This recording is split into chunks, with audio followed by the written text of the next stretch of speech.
Hello everyone, welcome back to my channel. आज हम BSc first year में paper third होता है सेल बायोलॉजी एंड जेनेटिक्स, उसके बारे में डिस्कस करेंगे। तो सबसे पहले हम सेल बायोलॉजी को कंप्लीट करेंगे और फिर उसके बाद हम जेनेटिक्स पे जाएंगे। तो सेल बायोलॉजी क्या होता है? सेल बायोलॉजी में हम क्या करते हैं, सेल के बारे में पढ़ते हैं। सेल से रिलेटेड जितनी भी चीज़ें होती हैं वो हम डिस्कस करते हैं सेल बायोलॉजी के अंदर। तो सबसे पहले तो हमें सेल बायोलॉजी को समझने से पहले हमें सबसे पहले ये पता होना चाहिए कि सेल क्या होता है। What is cell? So cell is the basic structural and functional unit of life. Cell क्या है कि एक लाइफ की बेसिक स्ट्रक्चरल और फंक्शनल यूनिट है। अगर हम एक ऑर्गेनिज्म को क्या करें कि उसको सेलुलर लेवल तक ब्रेक कर दें तो हमें जो मेन जो कंस्ट्रेंट मिलता है वो मिलता है सेल। इससे क्या पता चला हमें कि जो एक ऑर्गेनिज्म की जो बॉडी है वो सबसे पहले किस चीज़ से मिलकर बनी होगी? सेल से। उसके बाद बहुत सारे सेल्स मिले होंगे तो उन्होंने क्या बनाया होगा? टिश्यू। और टिश्यू, बहुत सारे टिश्यूज़ मिले होंगे तो उन्होंने क्या बनाया होगा? ऑर्गन। और बहुत सारे ऑर्गन्स मिले होंगे तो ऑर्गन सिस्टम बना होगा। और बहुत सारे ऑर्गन सिस्टम मिलके एक पूरा क्या बन गया? ऑर्गेनिज्म बन गया। तो इस तरीके से एक फुल ऑर्गेनिज्म बनता है। और तो सेल जो था, अब सेल ये है तो सेल को सबसे पहले डिस्कवर्ड किसने किया? तो सबसे पहले जो सेल को डिस्कवर्ड किया था वो एक साइंटिस्ट थे जिसका नाम है रॉबर्ट हुक। 1665 में इन्होंने क्या किया था? सेल को डिस्कवर किया था।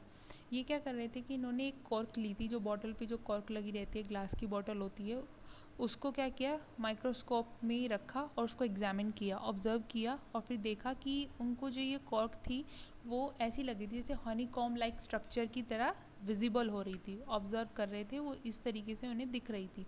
तो उन्होंने उस हनी कॉम लाइक स्ट्रक्चर को नाम दिया सेल। तो तभी से ये सेल नाम पड़ा। अब आता है कि सेल के बारे में जब हम पढ़ते हैं तो उसको क्या बोलते हैं? तो स्टडी ऑफ सेल को हम बोलते हैं साइटोलॉजी। क्या बोलते हैं? साइटोलॉजी। साइटोलॉजी कैसे बोलते हैं? क्योंकि साइटो का मतलब होता है सेल और लॉजी का मतलब होता है स्टडी, यानी कि साइटोलॉजी जो हम सेल के बारे में स्टडी करते हैं, it is called as cytology. अब दो तरीके के ऑर्गेनिजम्स होते हैं। एक ऑर्गेनिजम्स वो होते हैं जो सिंगल सेल से मिलके बने हुए होते हैं और एक ऑर्गेनिज्म ऐसे होते हैं जो बहुत सारे सेल से मिलके बने हुए होते हैं। Organisms which are made up of a single cell are called as unicellular organisms. Organisms which are made up of many cells are called as multicellular organisms. अब आता है कि दो तरीके के सेल्स होते हैं on the basis of the cell के स्ट्रक्चर के बेस पे हमने सेल्स को डिवाइड किया गया है दो पार्ट में, दो टाइप में डिवाइड कर दिया है। तो पहला जो है टाइप वो है प्रोकैरियोटिक सेल्स।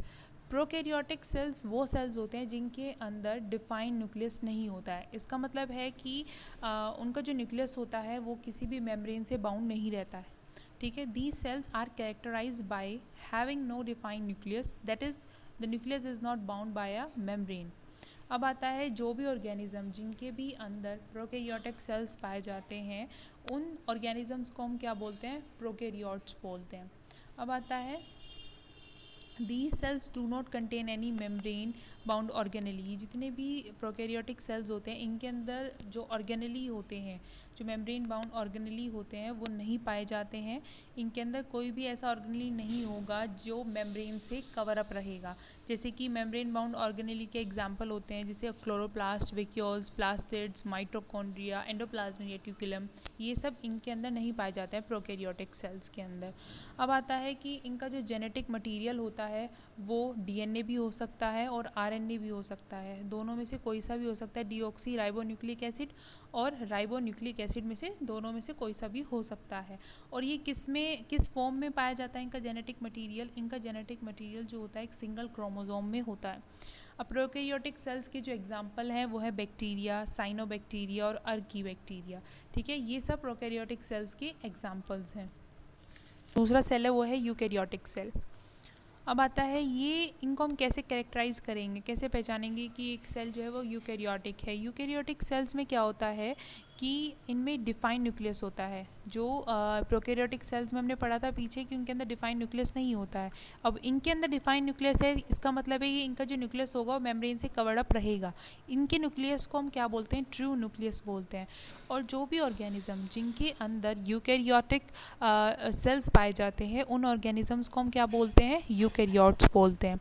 अब जैसे पीछे पढ़ा हमने कि उनके अंदर मेम्ब्रेन बाउंड ऑर्गेनेली नहीं पाई जाती है प्रोकैरियोटिक सेल्स के अंदर, बट यूकैरियोटिक सेल्स के अंदर मेम्ब्रेन बाउंड ऑर्गेनेलीज जितने भी स्ट्रक्चर्स होते हैं वो सब यूकैरियोटिक सेल्स के अंदर, जो यूकैरियोटिक एनिमल सेल्स होते हैं उनकी जो उनको जो कवर अप करके रखती है मेम्ब्रेन, वो सेल मेम्ब्रेन ही होती है खाली। लेकिन जो यूकैरियोटिक प्लांट सेल्स होते हैं उनमें सेल मेम्ब्रेन भी होती है और सेल वॉल भी प्रेजेंट रहती है। जो इनके अंदर जो हेरिडिटी मटेरियल होता है वो एक या एक से ज़्यादा क्रोमोसोम में पाया जाता है, लेकिन हमने जो प्रोकैरियोटिक सेल्स में जो हेरिडिटी मटेरियल के बारे में पढ़ा था वो क्या था कि वो सिंगल क्रोमोसोम में पाया जाता है, ठीक है। लेकिन इनके अंदर जो हेरिडिटी मटेरियल होगा is present in more than one chromosome. जो यूकैरियोटिक सेल्स का जो एग्जाम्पल है वो है fungi, protozoans, human cells, plant cells and the animal cells. So if you like this video then please like, share and subscribe. Thank you for watching this video.